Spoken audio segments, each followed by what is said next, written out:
now see the Olympic champion, Charles Austin, and as you said, just 6 feet 1 inch tall, short for a high jumper.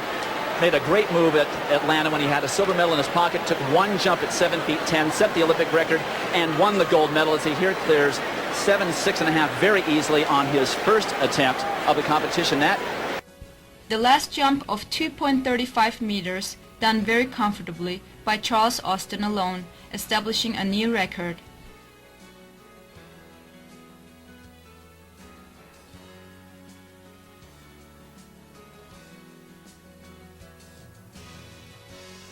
Kogoś pokonać, chociaż może. Charles Austin poprawia 2,27.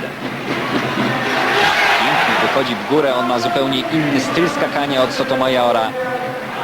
Charles to jeden z tych niskich, stosunkowo niskich jak na skoczka wzwyż zawodników. Tu podają mu wzrost 184. No, ja już widziałem takie opisy, w których miał 186 cm wzrostu. W każdym razie zawodnicy o tym wzroście 1,80 m kilka to jedni z niższych skoczków wzwyż, a więc duże to przewyższenie, czyli potrafią skoczyć wysoko ponad czubek swojej głowy. On ma ten jeszcze charakterystyczny wyrzut bioder w górę, a przecież rekord życiowy.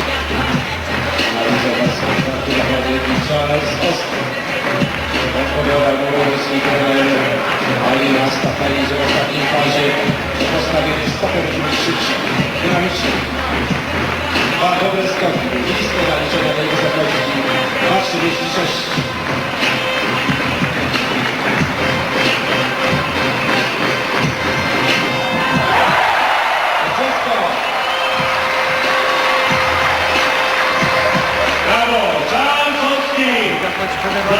Greg. And Tim, the winner was Charles Austin. He's the Olympic champion. He's the defending world champion indoors. And this is his first attempt at 2 meters 31, 7 feet 7 inches. Austin is just so much better than the rest of the jumpers in the U.S. right now. He's pretty much done it all. 3 times in a row now, the national champion. The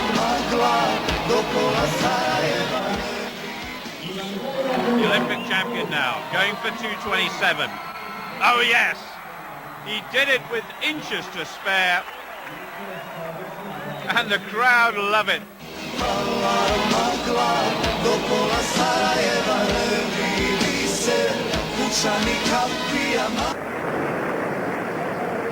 Welcome back to the Zurich Invitational. This is Charles Austin of the United States, his third and final attempt at a new American record height of 7 feet 10.5 inches. His first one was not particularly good. His second was much improved. Now it's just a matter of how much energy and how psyched up you can get for this third and final jump.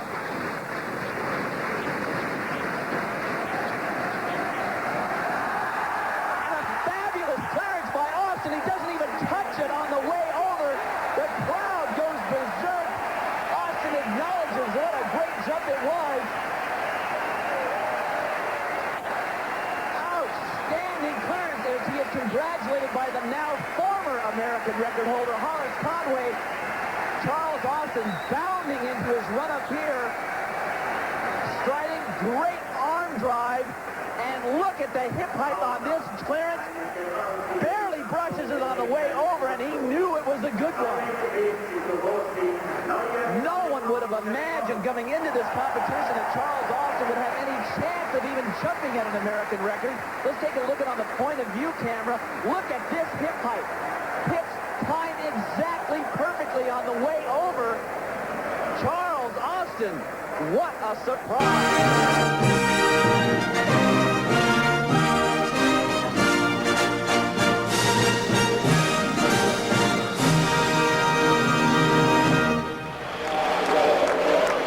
Sunset over day 3 of track and field in Atlanta's Olympic Stadium.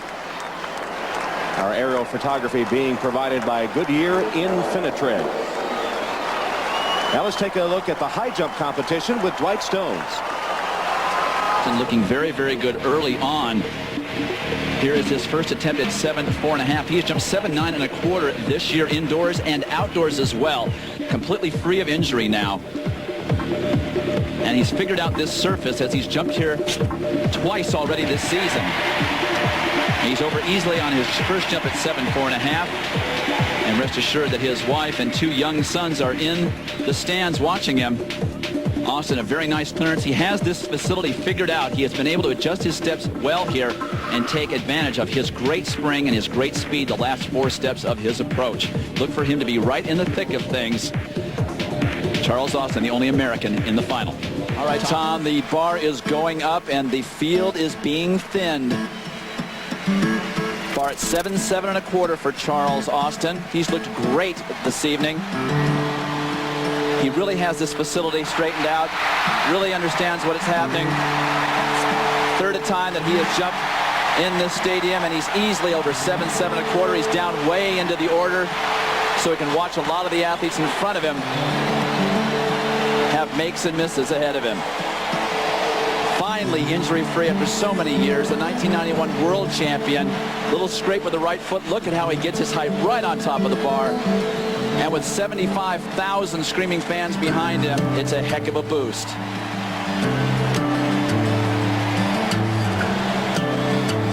He is really ready for this level. Just barely made the final in 1992, finished 8th at the Olympics. Very disappointed. Talk about disappointment. 3rd attempt for the world record holder, Javier Sotomayor. He's trying to picture himself executing his technique properly. Those injuries just mounting up. Was injury-free in 93 and 4, but he's been so hurt in 95 and 6. And none of us could believe it when the bar came off for the 3rd time at such a low height. All of 1995, he did not have one competition where he finished under 7.6 1/2. But he is out, and he is 11th. So no man has ever repeated as Olympic champion in the high jump, and Sotomayor has missed his chance. At 28 years old, he walks off the apron, more than likely never to return again to this stage. Now here's a guy you don't hear much about, Artur Partyka. He medals in major championships. He's Polish, and there are 3 Polish jumpers in this final. Jacek Jola of Poland won the gold medal back in 1976 and inspired this man. He sometimes sings in local cabarets. He's the first jumper up at each height, and look at the clearance at 7.7 1/4 for Partyka. Only his 2nd jump of the competition. And his teammates cheer him on. Kotovic and Rakovic both out of the competition, but there for moral support. Charles Austin down 7th in the competition. You can see his jaw twitching there a little bit.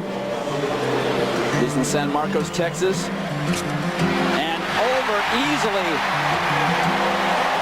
on his first attempt at 7.8 1/2.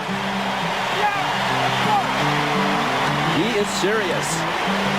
Jumping so well in 1996, finally putting it together, having the kind of year he had in 1991, where he set the current American record at 7.10 1/2. He's actually taken jumps at that height several